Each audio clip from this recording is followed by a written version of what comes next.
Florida transportation, the industry, the government. What do you feel the new DeSantis administration brings to the construction and transportation industry here in Florida?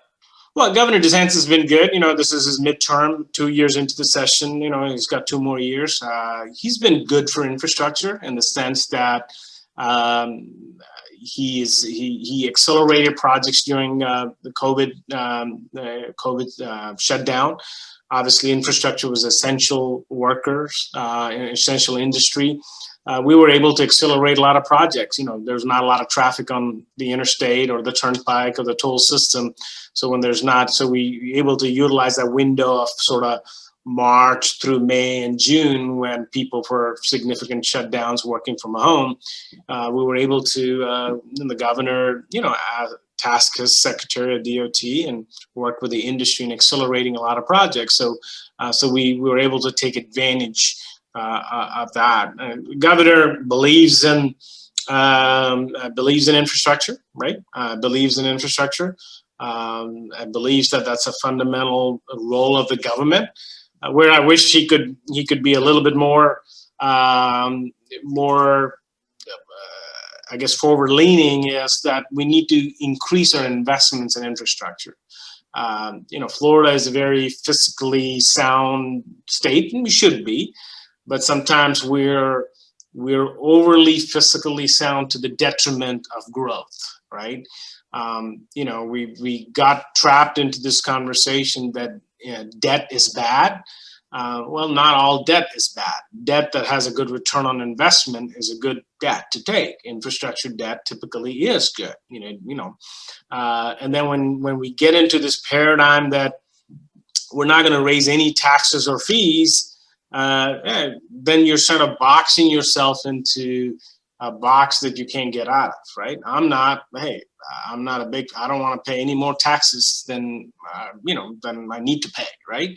But I also believe that gas tax is a user fee rather than a tax. So I've had this sort of philosophical conversation of what is a tax and what is a fee.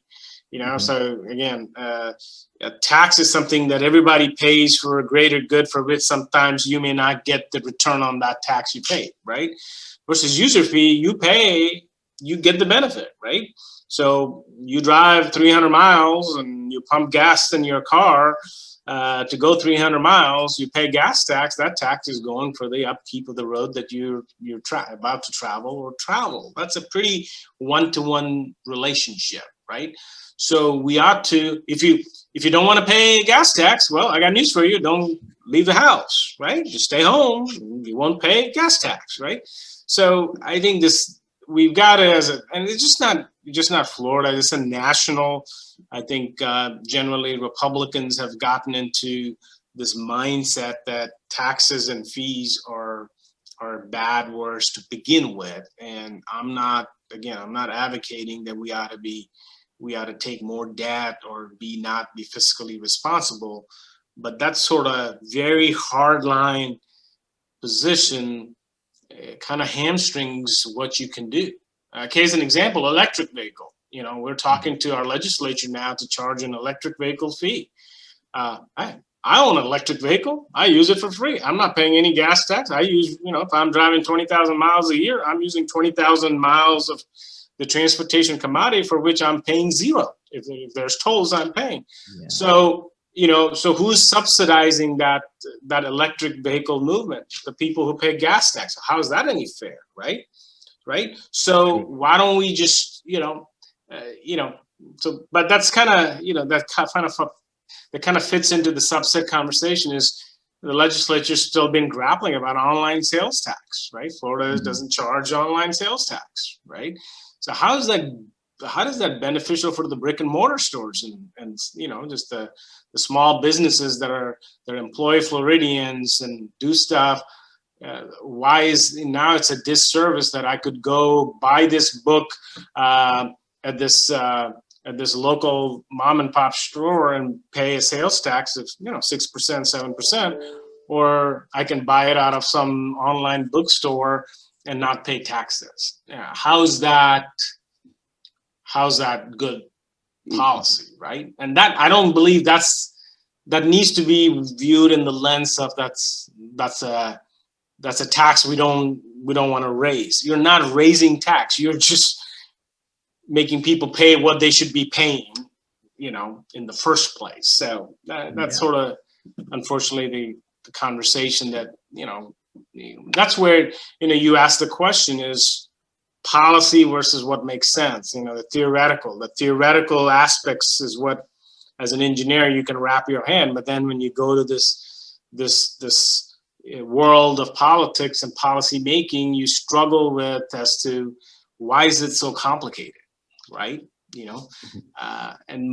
I think most Americans understand that. Now, I think if you take a poll of just raising just income tax, I think we'll be split on who wants to pay and who doesn't want to pay. But I think there's, the stat goes, I think every 2 years during the election, up to 80% of transportation ballot initiatives pass in the country, overwhelmingly. And all of those ballot initiatives include taxing themselves for a higher sales tax or a gas tax increase to pay dedicated to transportation investments, right? So here's our democracy, where our elected officials are representative of the citizens they serve. They're overwhelmingly support themselves paying for infrastructure improvements when it's clearly articulated, right? And this is a bipartisan. It doesn't matter, red, blue, state. There was an example, Georgia, 2 years ago, raised the gas tax. Until this year, Georgia was red, right? I guess it's still red, and sort of we got purplish now.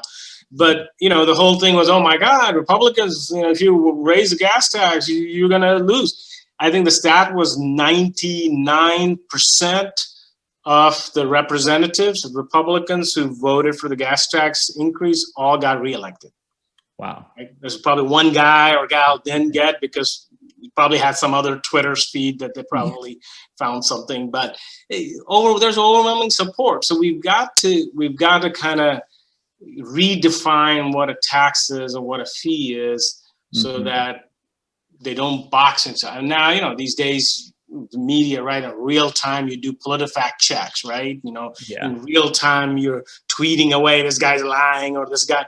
So, I understand they're concerned about statements they make and then how that gets spun out by media and, their opponent. But, at some point, if we're not up to the task to make the hard decisions, then don't get involved in public service, right?